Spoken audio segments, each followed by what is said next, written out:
Assalamu alaikum. Welcome to Dialogue. I'm Taimur Shamil. The standoff between China and India continues at Ladakh and a couple of other places. The bottom line is trespassing that China has done in the areas that are claimed by, that India has done in the areas claimed by China. And this has been going on for a couple of days now. Though this scuffle and this situation is not new, this has been going on for a while now. And in 1993, there was a deal signed that was called the Line of Action Control Deal. And within India, there's a lot of debate on this Line of Action Deal, Line of Action Control Deal. And the situation is that now there are thousands of Chinese troops around the area of Ladakh and the disputed territory. The bigger question is that can this situation aggravate in the coming days? Can this turn into a combat? Because if you look at India, India has been showing aggression to Pakistan. India, interestingly, has been showing aggression to China, to Nepal for that matter, Bangladesh, so much so Sri Lanka at one point. So when we talk about India's strategy in dealing with the neighbors, we see that India's strategy is a confused one. And there is no talk about peace when it comes to dealing with the neighbors. Is this situation in Ladakh going to be another dispute that India is going to have with another neighbor? We're going to talk about this with our special guest. In the studios, we are joined by Mr. Rauf Hassan, renowned senior strategic analyst, a columnist, and he's the director of Regional Peace Institute, a think tank based in Islamabad. So welcome to the show. Thank you, Taimur. Very kind of you. On Skype, we are joined by former ambassador, Mr. Zamir Akram, renowned expert on Pakistan's foreign policy, and in a while we'll be joined by a few other guests on the phone call. I'll start my talk with Ambassador Zamir Akram. Sir, this line of actual control between China and India, the standoff that is going on between both countries, India's issue with the neighbors, we see its issues with Pakistan, with China, with Nepal, as I mentioned earlier, with Bangladesh for that matter. What is India's strategy? What is India trying to do with the neighbors? But broadly speaking, India has always pursued a hegemonic policy in the region, and it has avoided settling its territorial border disputes virtually with all its neighbors. It has problems with Pakistan, with China, with Bangladesh now, and even with small country like Nepal. This hegemonic ambitions are now in high gear because of the kind of irresponsible and belligerent leadership that exists in India by Mr. Narendra Modi and his BJP. The Chinese-Indian issue has been exacerbated by two things. Number one, the decision by the Modi government to revoke Article 370 and incorporate the Ladakh region as a union territory, because parts of this region or parts of Ladakh are disputed between India and China. And so China sees this as a move towards formal incorporation of this territory, despite there being this line of actual control and dialogue to resolve this dispute. The second thing that the Indians have done is that they have backed up their claims by construction of various structures, road, bridges, and barracks, apart from increasing their troop levels. So when the Indians are blaming the Chinese, they are actually themselves in violation of the understanding that they have had with China for many years now, that the situation in this zone, in this area, will not be changed, that the status quo will remain. But India has unilaterally violated this understanding with China, which is why the Chinese have responded in this way and have rejected the Indian claims and have deployed their troops to ensure that India does not get away with this kind of mischief that it is creating on the borders, on the line of actual control. Right, right. Mr. Roperson, this whole situation on the line of actual control between India and China, trespassing is basically the concern that Chinese are having with the Indians, that they are trespassing the line. What is your take on this? Well, there are multiple facets to this problem. You can't just confine it to one, actually. China-India confrontation along their very long border, I think it stretches to almost 2,500 miles, which is more than 4,000 kilometers. This is not a new confrontation. It has been there ever since the 50s, early 50s, and I think they've fought one huge war in 1962, and otherwise also there have been periodic skirmishes along the border. So it's an old one, basically. It goes up and it kind of subsides, But this one appears to be a lot more serious than the previous skirmishes, primarily because of the fact that part of Ladakh is claimed by China as its territory. When it was part of the state of Jammu and Kashmir under Article 370, a special article in the Indian Constitution, it remained a disputed territory. So you see, like Pakistan could lay claim on it, and then China could also lay claim on that. But ever since the Indians integrated Ladakh as a union territory by abrogating Article 370 and 35A, then it has now technically become part of India. So that does not serve China's purposes at all. Consequently, the current escalation in tension possibly can be partly attributed to that. Simultaneously, I would like to bring another point into discussion, and I think other friends could also sort of comment on that. Prime Minister Khan has been talking about the prospect of a false flag operation for a number of weeks now. As a matter of fact, he has frequently tweeted that we are afraid that India is going to launch a false flag operation, to divert attention, from the internal issues, from the internal problems, that the Indian government has been facing for the last number of weeks. When you put the three countries together, with China, India, and Pakistan, pressure on India. I'm just discussing it theoretically. So you see, don't take it as a substantive statement or something like that. So pressure on India means easing of Indian pressure on Pakistan. This is a triangle basically, and we must think of it like that. I am not saying that there is a conscious effort to do that, but Indian pressure on Pakistan has been building in the last few weeks, and put that together with Prime Minister Khan's statements, one was possibly fearing, that something was going to happen. So now, when these skirmishes have taken place between China and India, part of the troops which were originally positioned along the border with Indian border with Pakistan have now been moved to Indian border with China. So there is relative easing of pressure on the Pakistani border. So one should look into that, and let's see how things develop in the coming weeks. What possibly would be able to sort of comment more substantively on this, But I feel that there could be some link in regarding that in this situation, in the evolving situation. Then, I'll come back to you. Okay. We have Ms. Maliha Hashmi with us on phone call, renowned analyst and journalist. Assalamu alaikum. Walaikum assalam. Thank you very much for having me. Assalamu alaikum, Maliha. Can you hear me? Walaikum assalam. Yes, I can hear you. Can you hear me? Right. Maliha, talking about the situation in Ladakh, this dispute between India and China, what is India's strategy? Their dispute with almost every neighbor, dispute with Pakistan, dispute with China for that matter. We see their dispute with Nepal as well. What is India's strategy? And at one point when India was saying, by the way, Prime Minister Modi said that we would isolate Pakistan, at the moment, do you see India being isolated regionally? Thank you very much, Taimur. Actually, Modi's words have actually bitten the dust. Right. Hello? Yes, I can hear you. me? Yeah, please Yeah. continue. Right. So, Indian Prime Minister Modi scornfully abrogated Article 317-35A from Indian Constitution, tearing apart the independent and autonomous status of Kashmir last year. We all saw that.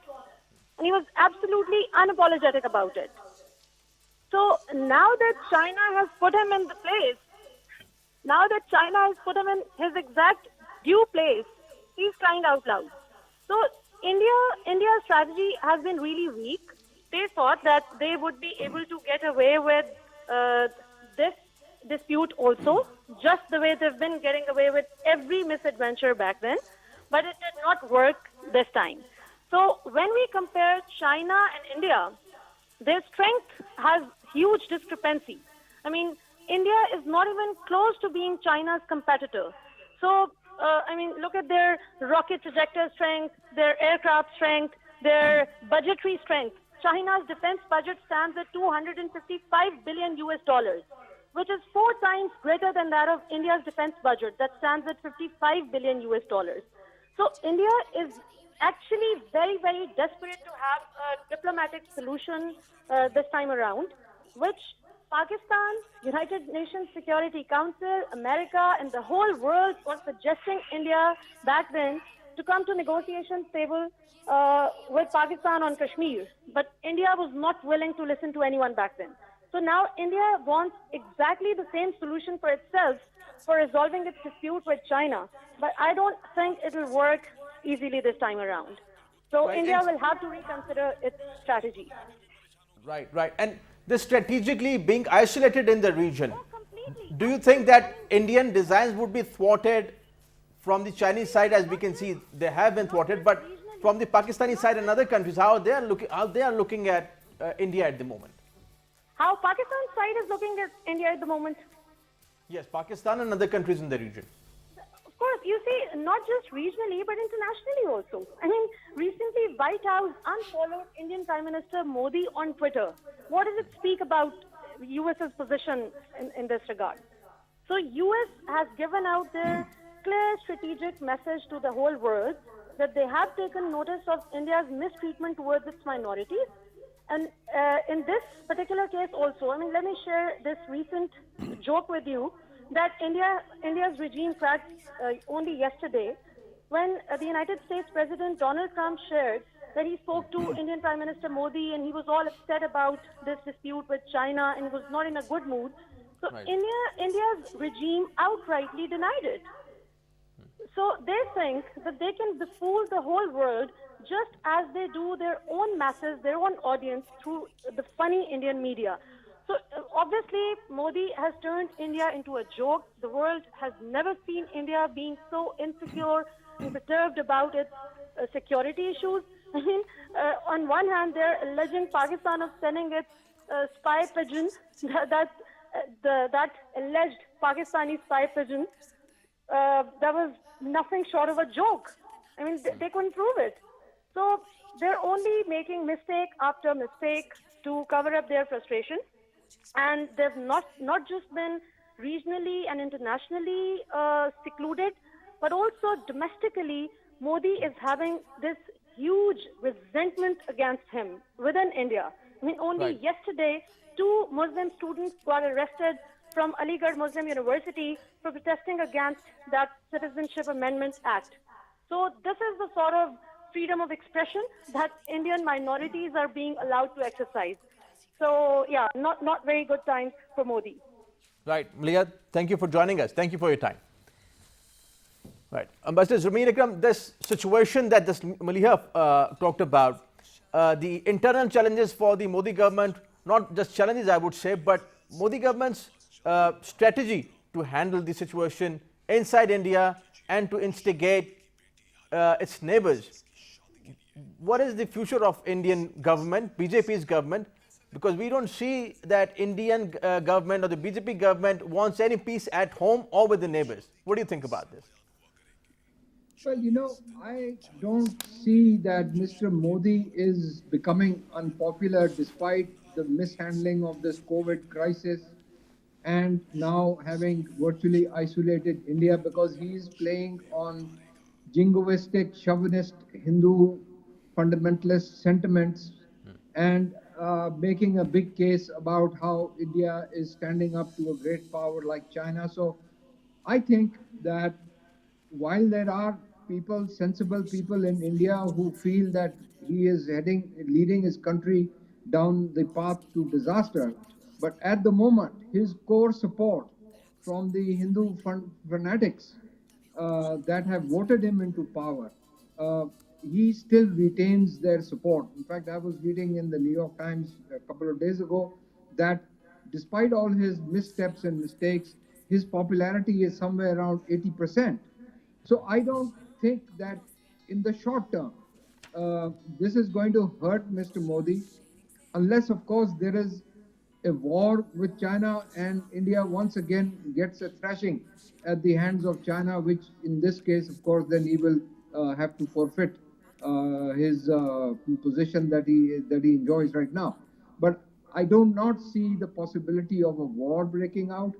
The other point I want to make is that what was stated earlier, that because of this tensions between India and China, there would be some kind of easing of tensions with Pakistan, particularly along the line of control or the border.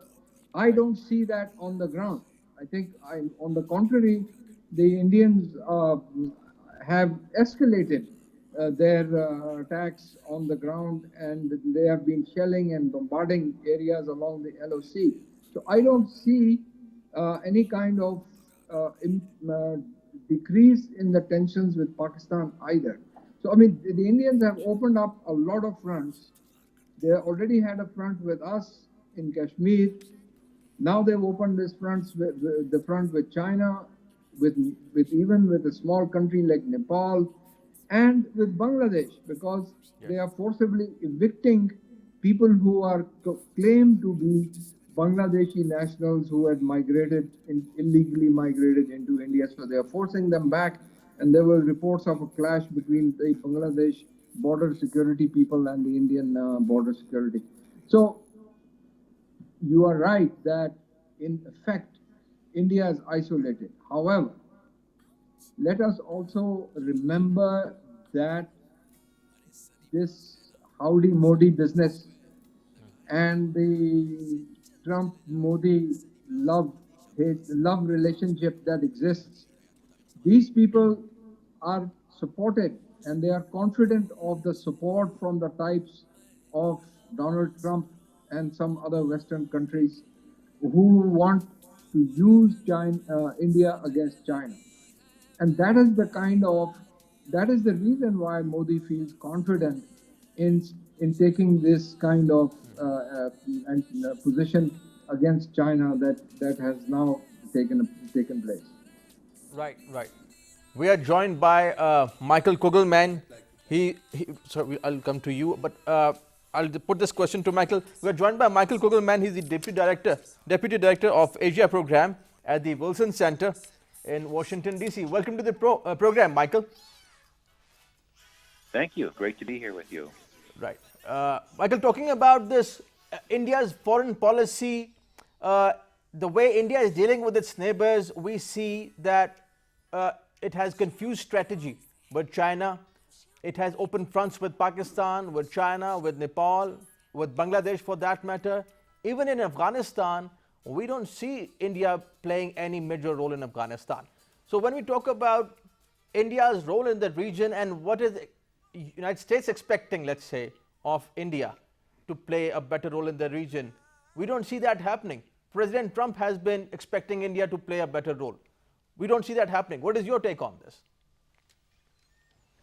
Well, certainly India has suffered a number of significant setbacks in the neighborhood, and that's important given that the Modi government has what it describes as a neighborhood first policy, which is one of the signature foreign policies of the Indian government, and is meant to patch up relations and strengthen relations with the smaller countries of South Asia, set aside Pakistan, but talking about the other SAARC countries. And indeed, as you've just listed, there have been problems with quite a few of those countries. And I think what's particularly notable is that some of India's closest friends in the region have experienced some significant problems and tensions with India. I mean, we know that there have been tensions with Bangladesh, which has been a big success story. The Modi government has been able to strengthen relations with Bangladesh in a big way.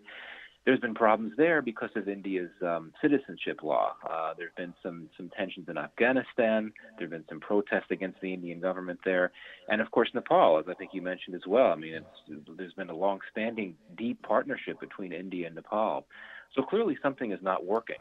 Something is not right.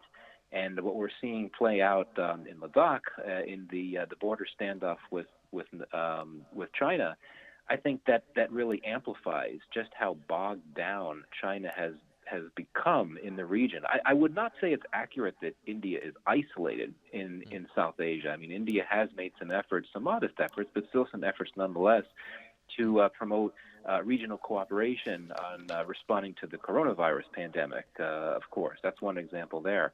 But I think it's really significant that it's been bogged down in many places. And for the U.S., I think the U.S. sees India as a key partner in Washington's efforts to push back against China's outreach and activities in South Asia and Asia on the whole. And so certainly it doesn't like to see this happening. But at the same time, and I'll end here, speaking specifically of the India-China standoff, I think that really amplifies the importance of the U.S.-India relationship, because the U.S. government has essentially Alice Wells, the outgoing top U.S. official in South Asia at the State Department, she had linked China's provocations, or what she described as China's provocations in that border spat, to China's broader provocations in the South China Sea, amplifying the toxicity in the U.S.-China relationship and also underscoring the importance of the U.S. and India working together to push back against China. Right. Michael, please stay with us online on the phone call. Mr. Rauf, you have a point? Well, I just want to clarify that I never said that there's going to be easing of tension between India and Pakistan because of this confrontation between China and India. I said easing of pressure, and that is quite obvious. Anybody can understand that, because see, if, for example, 100,000 troops are stationed along India-Pakistan border at this moment in time, and some of those, let's say about 25 or 30 or 40,000 troops are moved to India-China border, then obviously there will be an easing of pressure, not easing of tension. So you see, somebody misunderstood my point. I never said that there's going to be easing of tension. Tension is going to remain, but definitely easing of pressure on Pakistan because of the numerical numbers, of Indian troops who would be stationed along the India-Pakistan border, consequent upon this eruption of tension with China. But do you think that strategically pressure is mounting on India now, from the Ladakh side and also from the Indian-occupied Kashmir side? A couple of things, that Michael also said. I think they need some comment. India definitely is getting isolated. If I were not to use the term that India is isolated, India is definitely on way to getting isolated in the region. India has problems with Pakistan. India has problems with China. India has problems with Nepal. India has problems, with Bangladesh, and India also has problems with Sri Lanka. So India virtually has a problem except every neighboring country except Bhutan, and Bhutan has been virtually India's colony, for a number of years, for a number of decades. The fact that this could also be like we were discussing, what are the other currents in the region, which can be associated with this or related to this in any way. I feel that India's ouster or expected ouster or potential ouster from Afghanistan is a major factor, that has contributed to this enhancement of frustration within India, or enhancement of frustration within the Indian leadership.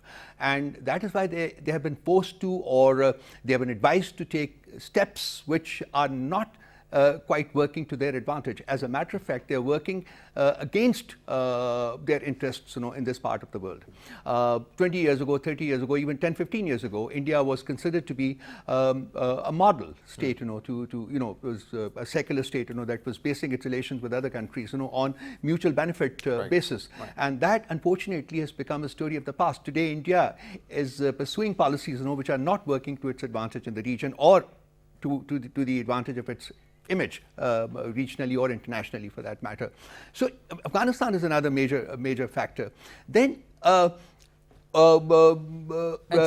said Afghanistan factor stands is a this major confusion. Factor, is a major factor. Is a major factor. Do you see that this which has forced India to go into reactive mode? Right. So I see this as a reactive mode. But India, like Michael said, that China is bogged down. In China is not bogged down. Because of escalation of tension, with India. No, it definitely is not bogged down. China is possibly the only country which is potentially capable of fighting on multiple fronts. Simply because economically it is a more stable country than any other country in the world today. It possibly is the only country which has surplus lying in the banks, and the fact that it has successfully confronted corona, it makes it the only country in the world that has done it so far. On the economic front, although it has taken a setback because of corona, and like other countries in the world, but I think it is still doing pretty all right. On the other hand, the setback to Indian economy is going to be mammoth. And India does not have the reserves, India does not have the backup to be able to meet it as successfully as the Chinese are doing it. Right. Consequently, the upward trajectory of Indian economy is going to take a huge dent, going to take a huge bolt. So that's another thing. Third, I feel that yes, at this juncture in time, Prime Minister Modi is not losing on its popularity or on his popularity with the Indian people, but the number of problems which I see occurring, which are already there or which I see occurring in the near future to mid-term future, it will definitely impact his standing in the Indian among the Indian electorate. Right. So I think he will definitely take a bolt, and I don't know whether that leads to a level of violence in India, or it leads to a transition to another kind of government, with a different kind of thinking. I think this is going to be a very interesting time. The next Right. 5 to 10 years are going to be very interesting times, in this part of the world. This is a very important Yeah. point, this economic transformation of India, and that India wants. Ambassador Akram, India boasts about being a bigger economy in the region, and they dream about improving their economy. But when it comes to improving economy, we know that cooperation with the neighbors is very important. And as Michael was saying earlier, that he doesn't see India being isolated in the region, but if we look at India's strategy, we see it doesn't have any role in Afghanistan. It has disputes with Pakistan, as we are discussing this thing repeatedly. It doesn't have smooth relations with China, Nepal, Bangladesh. What is India's foreign affairs strategy? What are they working on? Because we see that India's foreign affairs strategy is a confused one. If they want a transformation, economic transformation, that would require cooperation. But regionally, we see that India is not having that conducive environment because of its own choices that it has made. Do you agree with that? Well, there are several points. First, let me say about the size of the Indian economy and the Chinese economy. In my estimation, there is no way that India can catch up with China. Every 3 years, the Chinese economy grows by a size of the entire Indian economy. So every 3 years, the Chinese economy leapfrogs by about the same size of the Indian economy. So Indians are not in the running at all, despite whatever their Western friends would like to believe, that this is some kind of, Asian tiger or whatever that is going to overtake China. It's not going to happen. And especially in the present circumstances, when Mr. Modi has derailed his own economic performance of the first couple of years and of the previous Indian governments of Mr. Manmohan Singh and others, now India is facing a terrible economic crisis, and I don't want, we don't have the time to go into each what exactly, but they are facing tremendous difficulties. That's point one. The second point is about the region. Let's be frank that this region, what we call SAARC,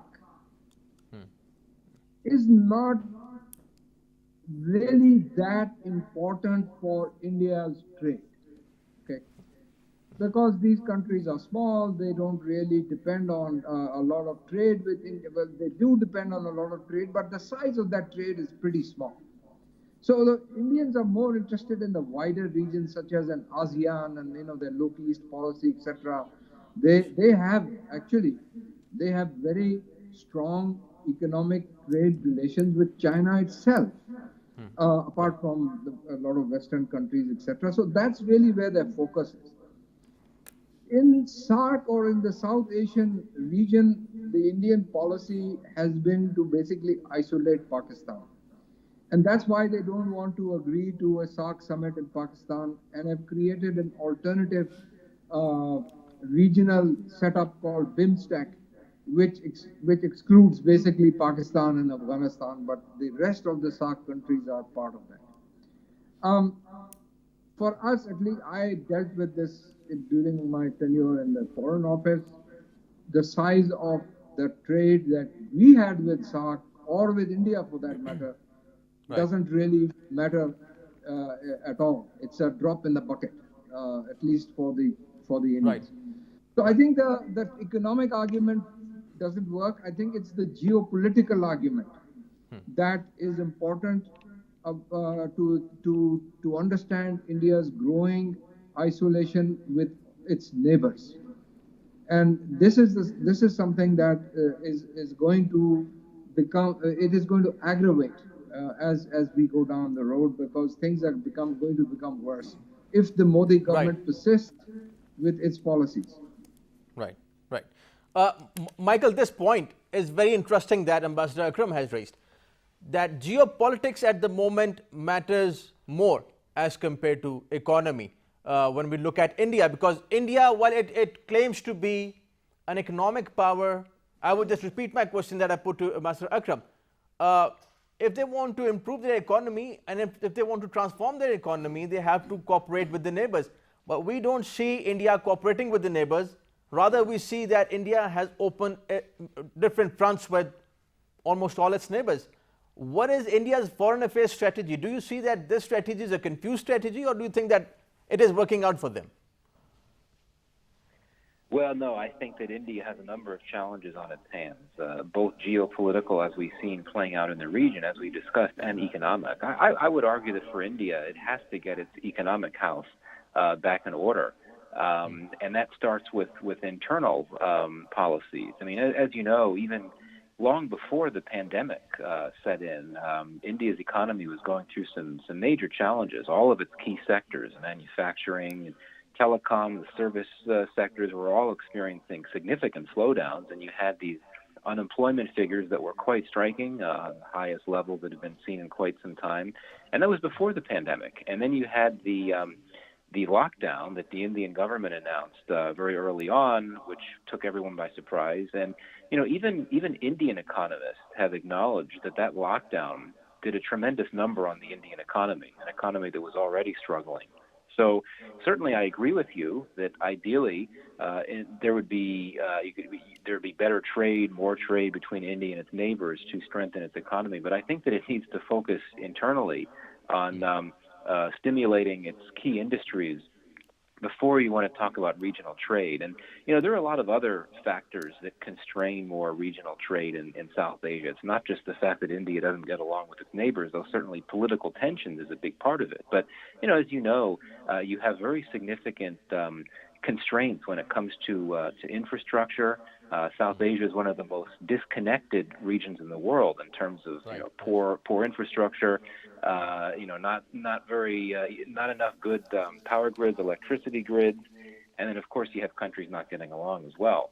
But I think that the key objective for New Delhi should be to focus on getting its own economic house in order first. But of course, this is a government that certainly sees itself as sees its country as a rising power that should be regarded as such by the world, and that entails trying to be active, very active on the global stage, trying to forge partnerships with key countries and key institutions, trying to project itself as a leader in the global response to the pandemic. So that's going to continue. But certainly I would argue that you need to get your own house in order first. You need to get your own economic house in order first before you start thinking about high politics and geopolitics. But I don't think that's how the Indian government thinks about this. Right, right. And Mr. Roof, India is China's, United States ally in the region. Do you think that if India goes on opening different fronts with the neighbors, would that be a setback to the U.S. interest in the region? Because if they want to make an ally, obviously they want an ally to progress, to prosper. But we don't see India in a mood to improve its economy or improve its relations with the neighbors. Would that be a setback to U.S.? Well, it definitely would be a setback to the U.S.'s larger ambitions in this part of the world, which primarily are focused in China, not in India.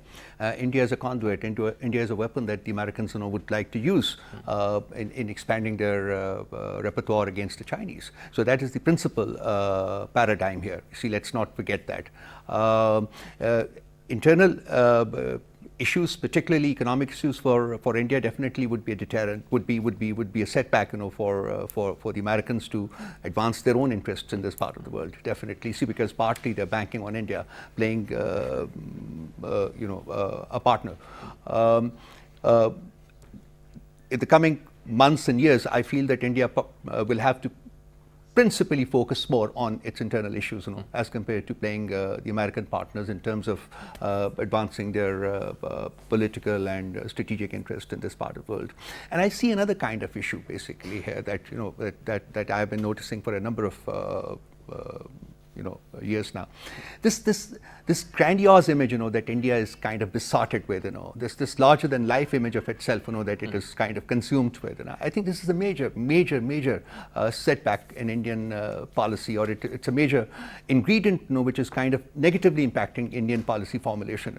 I think to begin with, after independence in 1947, I think, see, with that secular image, and that non-aligned movement and all that, India was on the right track, and I think it advanced its interest both in the region as well as internationally. It emerged as a potential sort of major player in the world. But in the last 10 to 15 years or so, particularly since the advent of Prime Minister Modi, that image has taken a massive battering, and I think it will continue to take the battering, unless of course there is a principal shift in Indian policy, both internally as well as regionally and internationally. And in the presence of this, many experts think that principal shift would only happen when there is some strategic clarity.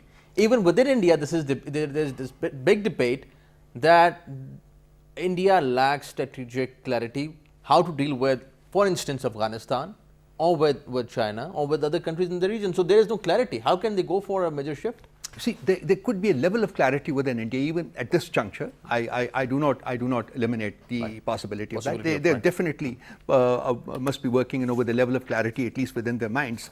But what is important is that with this position or place that they have accorded to religion in Indian politics, basically, this is going to take India in the opposite direction.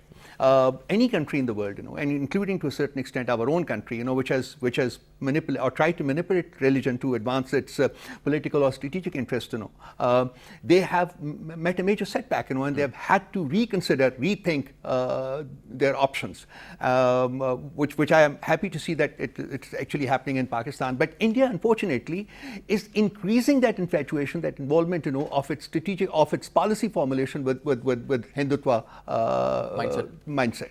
That is a major setback, has been a major setback, and as long as India does not detach itself from that concept, from that mindset, I think it will continue to be a setback, or continue to bring setbacks to Indian interests in the region as well as in throughout the world. So this, in fact, I feel that this is something which has come in with Modi, particularly with Modi, because we've had a BJP government in the past also. Vajpayee Sahab was there, and we did not see this much as see it as much in play as we're seeing it under. In fact, Modi's second success for the second tenure in government is solely based on its espousal of the Hindutva ideology, which I think is where India needs a rethink. Right. Michael, what is your take on this?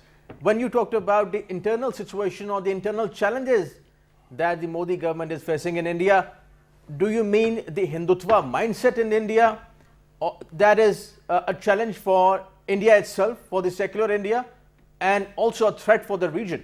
What do you mean when you say internal challenges for India?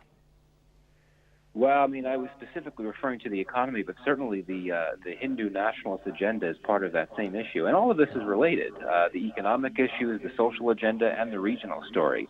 I think that as the economy continues to suffer, and make no mistake, I think it's going to take some time for India to recover economically from the pandemic. The more the economy suffers, the more likely the Modi government is to double down on the social agenda, to distract the rank and file, to distract the BJP support base from the fact that the government has been unable to get the economy back in order. And as we've seen over the last few months, that social agenda, which is meant to be a domestic agenda, does have overseas implications, regional implications. The main reason why the India-Bangladesh relationship is tense now is because of a key manifestation of that Hindu nationalist agenda, and that's the citizenship law, the Indian citizenship law. So I think that we have to sort of see these things together, that even if India is pursuing this toxic social agenda at home, there will be, and there have been very clear implications for its regional diplomacy and for the region. And certainly that works against India. You know, I would argue that if a country wants to be seen as a rising power, as a major power to be reckoned with, well, I think that you have to get your own region in order. You need to really patch up your relations with the region before you sally forth and try to start making your mark in the world on the whole. And as we've been discussing in this debate, that's an area where India has really been challenged. But to push back, I really don't think the word isolation is the right word here. I mean, isolation suggests that you have countries in the region that are trying to ostracize India, don't want anything to do with it. That's not true. I mean, there's all these spats with SAARC countries, but you know, there's a desire, I would think, from these countries to try to work things out with India. We've certainly seen that with Bangladesh. There have been some talks to try to improve things. I think the spat with Nepal, while troubling, is not something that's going to cause Nepal to want to not deal with India anymore and throw its lot in with China. So I think that, as I said at the top, I would describe India's troubles in the neighborhood not as being isolated, but being bogged down, pinned down, constrained by a series of spats on a series of fronts. That certainly is not a good thing, but I think it's a far cry from actual isolation, suggesting that no one in the region wants to have anything to do with India. That clearly is not true. Right. Michael, thank you for joining us. Thank you for your time. Ambassador Rumi Akram, Michael's point is that India is not being isolated. And I would just repeat Mr. Rouf's point that even if people say that India is not isolated, perhaps it is on its way, because that is where you start. That is where you start when you pick up fights, when you open fronts with your neighbors, and you have this Hindutva mindset in India. The path is clear for India to being isolated in the region. What do you think about this? Your concluding remarks on this? Well, you know, it all, I mean, I don't want to disagree with the previous speakers, but it depends what you mean by isolation, okay? That's right. I know from personal experience, when I have served in this region and I've been to virtually every South Asian country, let me tell you that on a private level, whatever the governments may say, but on a private level, I did not come across any South Asian who had kind words to say about India. It was constantly a claim about how their countries felt threatened by their larger neighbor. And there are other countries in the world which are neighbors to very large countries, but they don't really feel threatened. But India has pursued an approach that really has threatened virtually every country on its borders. Pakistan, we all know very well. China, from the beginning, they have had problems. But a country like Nepal, this issue of Kala Pani, it's a few hundred square kilometers. Yes. It means nothing to it, such a huge country like India. What the former king of Nepal, when I was ambassador, he told me that we have a neighbor, we have a big neighbor with a small heart. This is exactly his words. And the same thing I have heard from the leadership of Sri Lanka. When the Indians were backing up the LTTE and trying to split Kashmir, the Tamil Nadu backed LTTE Tamils from the rest of Sri Lanka, and so on. So they don't really have any friends, any country in the region that really wants India to come and help them. Even the Bangladeshis have very unkind words to say about Sheikh Mujib and about his daughter now, because they say that they have landed us in the hands of these bunyads who are uh, exploiting our country and taking away our wealth. Right. Right. That's what I mean by isolation. Yes, it's a powerful country. No, particularly South Asian capital apart from Islamabad, no other South Asian capital can afford to basically turn away from the Indians. But the reality is what they really feel is. Right. Ambassador Akram, thank you for joining us. Thank you for your time. Mr. Rauf Hassan, pleasure having you on the show. Thank you. Thank Maybe you for joining us. estrangement is a better word than Sorry? isolation. Estrangement. So India is estranged from most of its neighbors. Absolutely right. Thank you for joining us. Pleasure having you on the show. Thank you. Thank you. I'll wind up today's dialogue by saying just few things. For a country like India, as our experts were of the view, the challenges are many, internally and externally. Internally, there is this rise of Hindutva mindset in India, which is, I would say, a bigger challenge for the India government, for the people living inside India. But at the same time, India's foreign affairs strategy seems to be a confused strategy. It has not made any significant presence in the region when it comes to solving issues. Rather, we see that India has been picking up fights and opening fronts with almost all its neighbors that we were discussing, with Pakistan, military presence in occupied Kashmir, opening another front with China, with Nepal, Bangladesh, and not even having better relations with Sri Lanka to some extent. So this is exactly where the isolation starts. If this is not isolation, this is where the isolation starts. India has to rein in the aggression that it shows to its neighbors. Pakistan wants peace, and Pakistan stands for peace in the region. Thank you for watching today's dialogue. See you next time. Khuda Hafiz.